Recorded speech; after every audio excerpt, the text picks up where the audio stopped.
I kind of looked at everybody, just like they say, you know, look at everybody like they're trying to kill you, but you can't treat them that way. Well, I did that, and since I didn't work hand in hand with the ICDC, I looked at them like they were mostly using that position to get intel from us, or, you know, I don't know, I just had that, I always had that feeling like they were probably half good and half bad, or something to that effect. I knew there was a lot of bad guys in there, first of all, you know, knowing that, or I don't know if we knew it, but there was rumors, and I think they were pretty strong rumors, that the colonel of ICDC was actually one of Saddam's 125 guys that he sent to the special IED making school or classes that he gave, and you know, that would, we got set up by ICDC a couple times, we think, because they'd call us and they'd be like, hey, we got a call that there's a bomb on, you know, this corner over here. You want to go check it out? That was our, I think it was May 1st or May 2nd when we got hit there. Yeah, ICDC, I think, set us up on that. There was other times that, you know, we think that happened, and they blew up our robots, you know, stuff like that. So ICDC I wasn't cool with at all. Neither with, or the Iraqi police. I didn't like the fact that the people from the hometown were working this, you know, it's just not, you can't, in that type of environment, you can't fight your own neighbors, you know, just because you're in a uniform. They're just going to come kill you when you're not in uniform, or whatever, you know. So I think that was BS. I think what they needed to do from the start, and I don't know why they didn't, is, you know, bring people in from other cities or areas of the country, and then be like, you know, I mean, I don't work in Minnesota, that's where I'm from, but I don't work there, so they send me out here. Well, I survived, whatever. What about the Shawanis? Shawanis, I had reservations about them to start. First of all, because they actually lived right next to me. Like, my bunk bed was 5 feet from a Swannies rack, you know, and we did what we were supposed to, as far as, like, we always had a gear guard in our hooch, when, as long as they were in our area. They were watched pretty closely by at least one person, was keeping an eye on them, making sure they weren't going to kill us or, you know, do whatever. But after we got to know them and stuff, I thought they were pretty good to go. You know, we worked with them down on the border, and you'd see them over there doing their own thing. You know, we weren't telling them to go chew ass, but he was jumping down some guy's case because he was bringing too many cigarettes across the border, or, you know, too much fuel or something, you know, and they were doing their jobs. And then we got to know them pretty well. I mean, they only lived with us for a couple weeks, I think, but I liked it. I mean, they were brought in from somewhere else. Sucks because the one guy went home, and when he went home on his leave or whatever, he was killed, and his family also.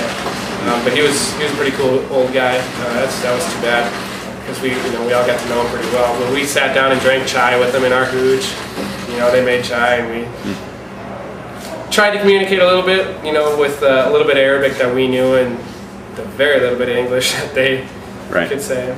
But what about the population in general? What was your impression of the My impression of the population in general is the same as it would be as if this war was in our backyard. You know,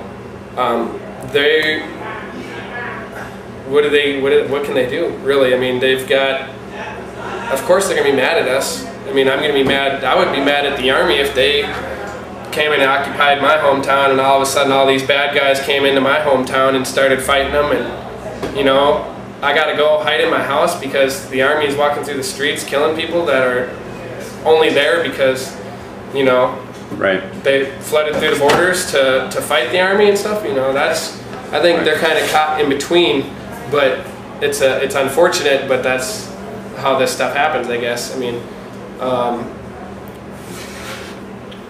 just like anything else, some are good, some are bad. You don't know the difference.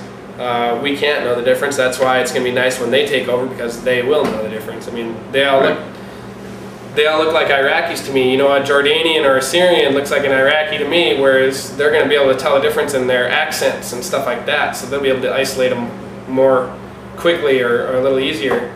But as far as the population goes, I think it's unfortunate that it has to be brought to their backyards like it is, because that's where the terrorists are going, and that's where we got to go to get them out. You know, Right. they're not taking it out in the middle of the desert where we can go and fight them one-on-one. They don't want, you know, they can't. They know they can't win doing that, so they're going to do what they can. What about the enemy? What was your impression of them?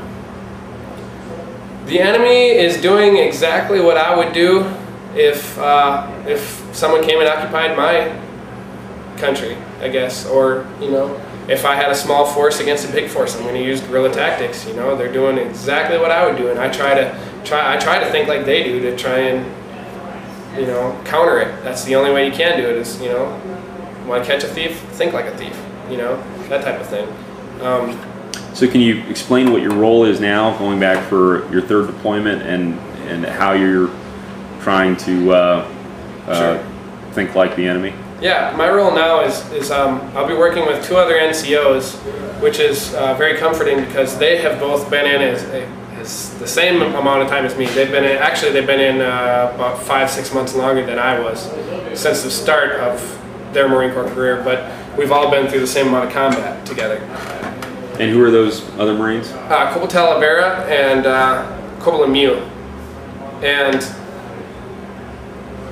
we haven't actually worked together, like, well, those 2 have worked together, like, they were both in weapons platoon for like the last 3.5 years, and you know, but we've all been in Lima Company so we've all known each other for the last 3 years. We get to work together, just us 3 NCOs, and we are going to be basically the company's intel cell, is what they're saying, or what they're calling it.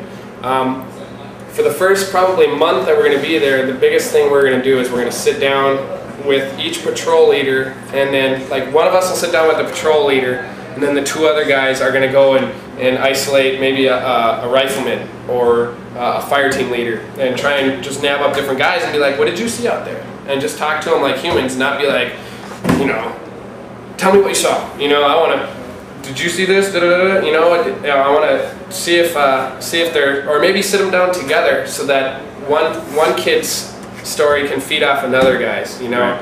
So that he can be like, oh yeah, you saw that dog too? Yeah, I didn't think anything weird, but now that I noticed you saw it too, well, you know, maybe it was weird. Or that group of pigeons, yeah, that was kind of weird, you know, that one was doing backflips, you know. Right. And I actually saw that once, that was creepy. But I want to be able to sit these guys down and get as much intel from each individual patrol, and then we'll have our patrol sheets, and then we'll be able to look at them and we'll be like, all right, we're gonna analyze their patrols, all the intel from each of their patrols, and try and put things together. You know, we see 2 things, maybe it's a coincidence, but also you see 3 things, all right, we better check into that, you know. And I think it'll take at least a month for us to really put a good piece of intel together, which that kind of scares me, because that sounds like a lot of typing and a lot of desk work, like I don't like. But then we also get to set up, and we get to go out and operate as a team of 3, which I'm pretty excited to do. We get to go and, for instance, sit in a building and maybe put some bait out there, as in put a 155 shell out in the street where no one sees us put it out there, but all of a sudden it's out there, and one of the bad guys sees it and wants to go take it, you know, well then chalk one up for the good guys, you know, or find a spot that's maybe a high IED probability location, you know, where they keep hitting us with IEDs. Well, let's sit out there for maybe a day or 2 or 3 or however long it takes until we see someone setting one in, and maybe get to use claymores against them, you know, however we use it, if we remote detonate, or if we're going to run a landline, or however we're going to do it. And that way the bad guys are like, geez, they're using our same tactics against us. You know, let's try and change it up, or something, you know, where we can get a little, basically get a little back. Do you have you been doing any special training, like stay or recon, No. to prepare for that role? No, we do a lot of brainstorming is the biggest thing we're doing right now. We don't have, like, I'm not gonna BS you. I mean, I'm no different than any other grunt out here. I've got no more training than anyone else, but I do have 2 other NCOs that are intelligent, and I like to think that I'm not that stupid of a guy. So I'm hoping that maybe we can go out as just a few grunts and, you know, chalk some up for the good guys, you know. I ain't gonna try and, I actually haven't even told my parents that I'm doing this, just because they know I don't have the training, and I don't want to overstep my bounds either when I get there. I don't want to, you know, I know I'm not that qualified, so I want to do what I can do, not try and go too far. Okay, well, that's probably a good spot to end it. Thank you very much. Not a problem. Thank you.